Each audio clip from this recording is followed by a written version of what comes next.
Bonjour tout le monde. Allez, on se retrouve aujourd'hui, samedi, pour un petit live qui me semble très important, surtout à travers tout ce qui est en train de se passer. Donc il y a eu une tornade médiatique sur les réseaux sociaux, je dis bien sur les réseaux sociaux, puisque nos médias français ne parlent absolument de rien. On va parler de Candace Owen, avec des gens qui pourraient être déçus, on va en parler. Je pense qu'il faut prendre les choses dès le départ. Il y a 10 épisodes, on n'a eu que le premier. Et ce qui va se passer début de semaine aussi dans l'hémicycle, puisque normalement il y a un 49.3 qui va être déclenché, avec une potentielle motion de censure qui pourrait encore faire tomber le gouvernement. Bref. Et puis des événements que je vous avais dit qu'on en parlerait ensemble. Lundi, passage au tribunal. Je serai au tribunal lundi. On en parlera en fin de vidéo. Tous ensemble. Je vous demande de partager un maximum. N'oubliez pas de vous abonner. Ça coûte rien de mettre un petit like. Et vos commentaires qui sont super importants. On n'arrêtera pas de le répéter. Plus vous vous abonnez, plus on est. Plus on arrive à propager les choses. Et je vous en remercie, les amis. On attend que tout le monde arrive. Ça arrive tranquillement. Bon, de toute façon, vous pourrez l'avoir en replay. Un gros bisou aussi à nos amis de YouTube. La chaîne YouTube qui arrive bientôt à 80 000 abonnés. Essayons de faire les 80 000 abonnés pour ce soir. Allons-y, soyons fous. Mais merci pour votre écoute et tous les gens qui sont là et vos soutiens qui sont très importants. N'oubliez pas de partager la vidéo et de la liker. Ça permet de faire tourner un petit peu les algorithmes car il y a quand même encore beaucoup de censure, même si la censure est en train de vouloir se lever à travers les réseaux sociaux après cette tornade de censure qu'on a pu vivre pendant des mois et pendant des années. Tiens, ils ont eu un degré d'intelligence. Ah non, ils ont peur de Trump et ils ont peur d'Elon Musk. Bon, que voulez-vous, c'est comme ça. Candace Owen, donc, premier épisode hier avec des gens qui en attendaient plus. Moi, je suis pas très étonné puisque ce qu'il faut savoir, c'est que nous, on entend beaucoup de choses depuis 7 ans. Donc, il y a beaucoup de choses qu'on a déjà entendues. Mais elle a été obligée de reprendre les choses depuis le début. Il y a 10 épisodes en tout. Après, je suis d'accord avec vous. Nous, on n'attend qu'une seule chose, c'est des preuves et des révélations. Parce que des on dit, on s'en fout. Nous, ce qu'on veut, c'est des preuves. Si jamais il y a des usages de faux, s'il y a des mensonges d'État, enfin, des choses qui pourraient incriminer Emmanuel Macron à travers tout ce qu'il a pu faire depuis des années, je pense que ça serait pas mal. J'ai été très étonné de voir certains commentaires avec des gens sur les réseaux sociaux qui se permettent de dire, et franchement, c'est un petit peu honteux, je suis désolé de vous le dire, mais pourquoi un tel acharnement contre Emmanuel Macron et le couple Macron, si puis-je dire. Mais il me semble que l'acharnement, nous, on l'a vécu. Hein, on l'a vécu depuis 7 ans. Un pays qui a 3300 milliards de dettes aujourd'hui. L'argent des Français qui se lèvent tous les matins. Vous savez, tous ces Français qui se lèvent tous les matins pour essayer de nourrir leur famille et leurs enfants correctement. Eh bien, pendant qu'Emmanuel Macron est en train de distribuer du fric un petit peu à tout le monde et à la corruption, par exemple avec Zelensky, hein, on pourrait en parler, eh bien, les Français meurent. L'inflation qu'on a pris en pleine gueule, toutes les augmentations, que ça soit l'alimentation, les carburants, l'eau, l'électricité, le gaz, enfin tout ce qu'on a pris en pleine tronche, la crise sanitaire qu'on a pris aussi en pleine tronche, on a oublié de dire aux Français, on a oublié de dire aux Français que ce qu'on allait leur injecter dans le corps, bah peut-être qu'il y aurait des effets secondaires, ah, ça on a oublié de le dire, et après il y a des gens qui s'étonnent qu'on soit en colère après Emmanuel Macron, crise des gilets jaunes pour des gens qui allaient chercher du pouvoir d'achat, qu'on finit avec un œil en moins, une main en moins, des passages au tribunal, des familles brisées, et j'en passais des meilleurs. On nous a expliqué que c'était pas dangereux de boire un café assis, par contre de le boire debout, que c'était très dangereux. On a enfermé les gens chez eux en leur disant signez-vous des attestations si vous voulez sortir de chez vous. Et il y a encore des gens qui se posent la question, pourquoi on est en colère après Emmanuel Macron et que le moindre élément qu'on pourrait arriver à choper pour pouvoir le destituer ou le faire tomber, eh bien, il y a des gens qui comprennent pas trop pourquoi. Alors, on a l'impression qu'ils planent complètement, qu'ils sont sur la planète Mars. Il serait bien temps de vous réveiller et de revenir aux réalités. En tout cas, je pense que je n'en rajoute pas. Il me semble même que j'ai oublié encore certaines choses. Et excusez-moi pour tout ce que j'ai oublié. Une pensée aussi à nos retraités. Hein. Alors, nos retraités où les médias disent que ce sont les foyers les plus aisés. Écoutez, je suis désolé. Hein. Moi, j'ai rencontré plein de retraités qui ont travaillé toute leur vie. Oui, toute leur vie. Et qui touchent 1000 balles par mois. Je peux vous assurer qu'avec 1000 balles aujourd'hui, tu crèves. Hein. Donc, les gens qui comprennent pas pourquoi on est en colère après Emmanuel Macron et pourquoi on cherche tous les éléments pour pouvoir le faire tomber, le destituer de son trône, le trône du roi, eh bien, il serait bien temps de consulter quand même et d'ouvrir un petit peu les yeux et de s'éveiller avant de dire « Oh, Candace Owen, elle avait dit que... Candace Owen, elle est en train de faire un reportage. Je pense que les épisodes vont avancer, je vous le répète, il y aura 10 épisodes, eh bien, espérons tous ensemble qu'il y ait vraiment des éléments concrets qui puissent faire tomber le pouvoir en place, eh bien, que bien se fasse. Voilà. Parce que franchement, ça commence à m'énerver de voir des gens qui arrivent presque à prendre leur défense aujourd'hui. Par contre, qui se plaignent toute l'année parce que la vie est trop chère et injuste. Ah bah oui, la vie est trop chère et injuste, mais bientôt, on va être content de rencontrer Emmanuel Macron. Ça me fait penser à cette image qu'on a vue il y a quelques jours.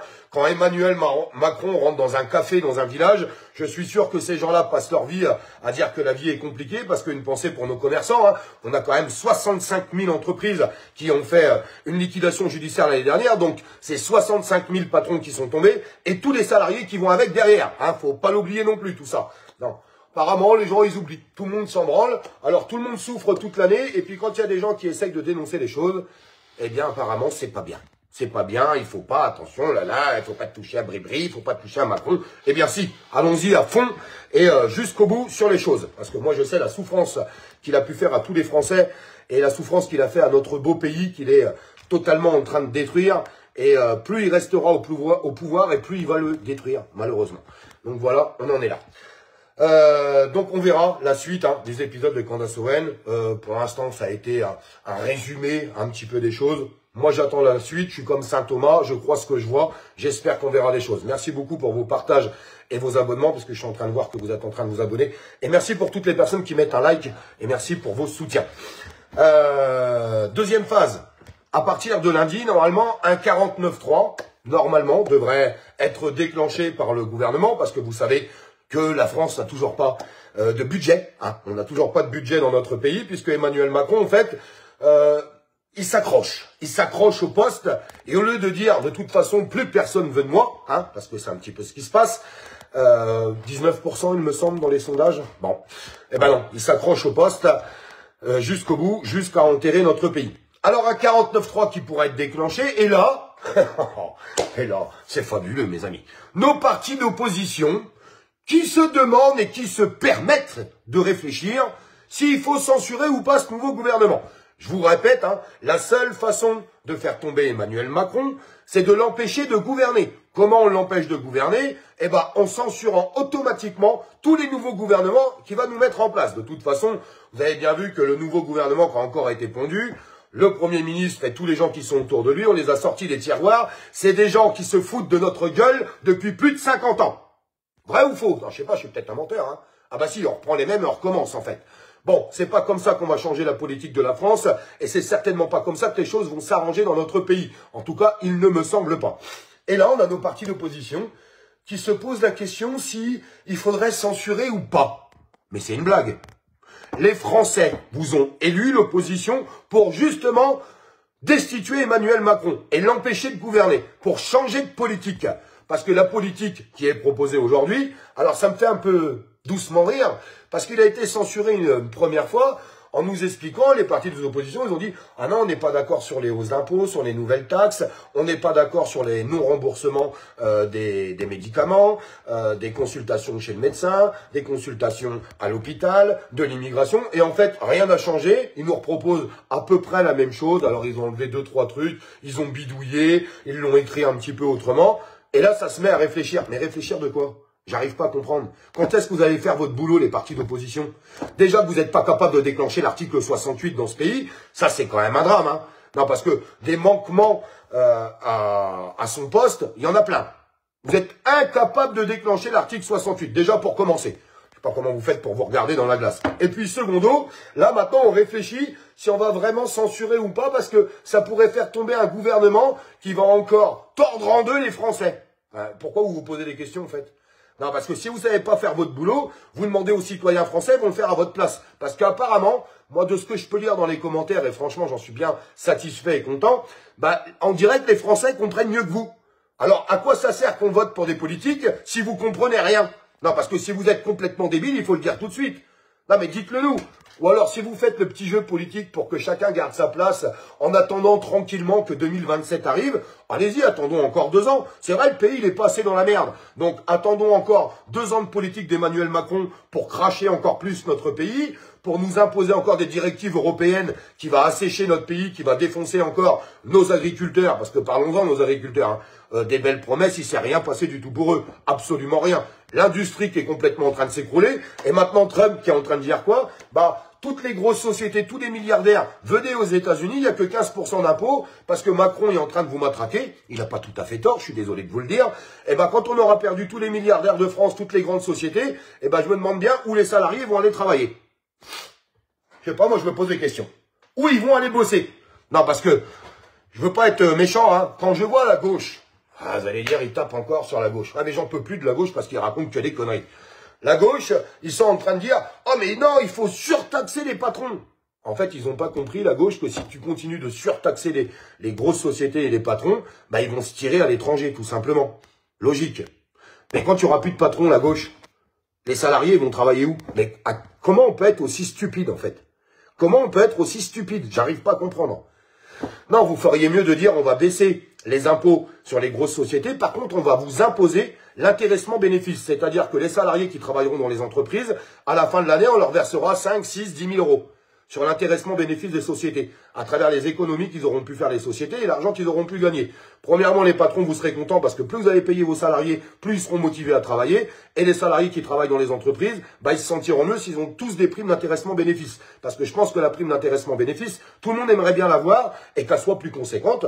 On mette des taux légaux là-dessus autour de tout ça, pourquoi pas. Mais si vous continuez de matraquer les entreprises, ils vont se tirer ailleurs et la France va continuer de s'écrouler.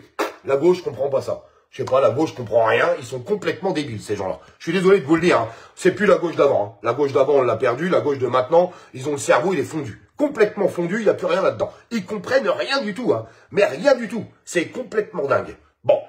Alors, on verra la suite à venir, en début de semaine prochaine, sur peut-être une censure du gouvernement ou pas. En attendant, moi, je constate qu'une seule chose, mes amis. C'est que rien n'a changé pour nous.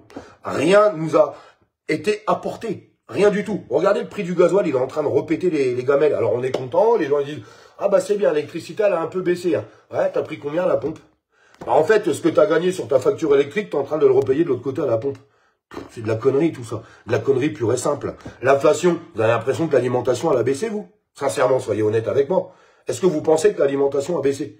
Rien du tout. Rien. Le gaz, lui, il est reparti à la hausse. Enfin, c'est du délire total. D'ailleurs, ils sont en train de dire que le gasoil devrait redépasser les 2 euros dans les prochaines semaines. Voilà où on en est. Voilà où on en est. Bravo, la politique d'Emmanuel Macron. Bref, on va observer un petit peu ce qui se passe dans les jours à venir. Mais franchement, ça n'a pas l'air d'être très joli. Et malheureusement, j'ai pas l'impression que les oppositions sont en train de faire leur travail. Et franchement, je suis très déçu. Très, très déçu. Et à mon avis, comme des millions de Français. Peu importe les partis politiques d'ailleurs. Mais j'ai pu voir beaucoup de commentaires et je pense que vous avez tout à fait raison. Beaucoup de gens ont été étonnés que déjà le gouvernement ne soit pas déjà censuré. Bah oui, parce que quand on veut plus d'un gouvernement, quand on veut plus d'Emmanuel Macron, on fait tout ce qu'il faut pour le pousser vers la porte de la sortie. Voilà, il n'y a pas d'autre chose à dire. Je conclue le live là-dessus. Je vous avais promis que je vous tiendrai au courant en allant. Donc il y a plein de nouveaux éléments que je ne peux pas vous dire. Mais un élément, lundi, je serai au tribunal avec une des personnes qui avait divulgué mon adresse, photo de ma maison, numéro de téléphone, ce qui avait impliqué derrière quand même de recevoir chez nous des menaces de mort sur nos enfants et sur nous directement et sur nos familles, donc qui a impliqué quand même un gros dossier. Il faut savoir que, faut que les gens comprennent que des actes ont des conséquences derrière. Ben oui. Et ben il faut toujours prendre les problèmes du début. Ben, le problème du début, c'est déjà les personnes qui avaient publié notre photo de notre maison sur les réseaux sociaux, ce qui nous a valu de déménager, qui a engagé des frais, enfin bref. Eh bien, lundi, on sera au tribunal contre cette personne. Eh bien, tant mieux, que bien se fasse et que la justice fasse son travail, je l'espère. En tout cas, on va essayer de rester confiant. Il y a eu un énorme boulot fait des enquêteurs et je les en remercie. Et un énorme boulot de mon avocat que je remercie aussi, puisque le boulot a été fait correctement. Mais je vous tiendrai au courant début de semaine prochaine sur les suites de ce passage au tribunal. Je vous embrasse les amis. On va voir un petit peu comment que ça se goupille début de semaine. Début de semaine, ça peut être encore un énorme mouvement qui pourrait se mettre en place, parce que si jamais Emmanuel Macron et son gouvernement se font encore censurer, je me demande maintenant qui il va nommer en ministre. Non, parce que première fois il a nommé 50 ministres, tous poubelles, renommer 50 ministres tous poubelles, il va aller les chercher où maintenant les ministres? Ah, parce que je me pose quand même une question. Où est-ce qu'il va aller les chercher? Telle est la question, c'est assez rigolo quand même à travers tout ce qui est en train de se passer. J'espère que tu seras bien défendu. Oh, il n'y a pas de souci, ça s'est très très bien passé. De toute façon, nous on est les victimes, ouais, ça fait un peu chier de dire ça, mais oui, on est les victimes. Et puis la personne aura la condamnation qu'elle doit avoir à travers le geste qu'elle a fait, surtout qu'elle a continué après derrière avec du harcèlement, enfin des choses qui ne s'arrêtent jamais. On sent bien qu'il y a des gens, tant qu'ils ne sont pas condamnés, ils ne s'arrêteront pas. Eh bien, on s'était promis de les faire condamner. Bah, vous voyez, c'est en marche par rapport à tous les gens qui pouvaient raconter tout un tas de bordel sur Olive Olive. En tout cas, Olive Olive, depuis 7 ans, n'a jamais été convoqué, n'a jamais été en gendarmerie, à travers aucun dépôt de plainte et aucun passage au tribunal à travers tout ce qu'on m'a dit, hein, voleur, manipulateur, machin. Ça, c'est tous les gogoles qui nous racontent ça. En attendant, les gogoles, c'est eux qui finissent au tribunal. Bon, il faut regarder la réalité des choses. Je vous embrasse les amis, je vous souhaite un bon week-end et puis on continue de suivre l'actualité et merci pour le boulot que vous faites au quotidien parce que, je vous le répète, hein, c'est grâce à vous. Hein. Moi, si je pose des vidéos, s'ils ne sont pas partagés, s'ils ne sont pas likés, qu'ils ne sont pas commentés, ils ne se diffusent pas et l'information n'arrive pas à la passer. On est là depuis 7 ans et puis on compte bien y rester, on ne va pas lâcher, on ira jusqu'au bout et ça c'est grâce à vous et grâce à votre soutien et au boulot que vous faites au quotidien et je vous en remercie, même si ça peut paraître stupide de dire ça, mais il y a des gens, ils prennent pas la peine d'appuyer sur un petit like, un petit partage, alors que ça prend 2 secondes, ou de s'abonner tout simplement. Eh bien, bravo à tous ceux qui le font, ça permet de diffuser de l'information. Je vous embrasse, je vous fais des gros bisous.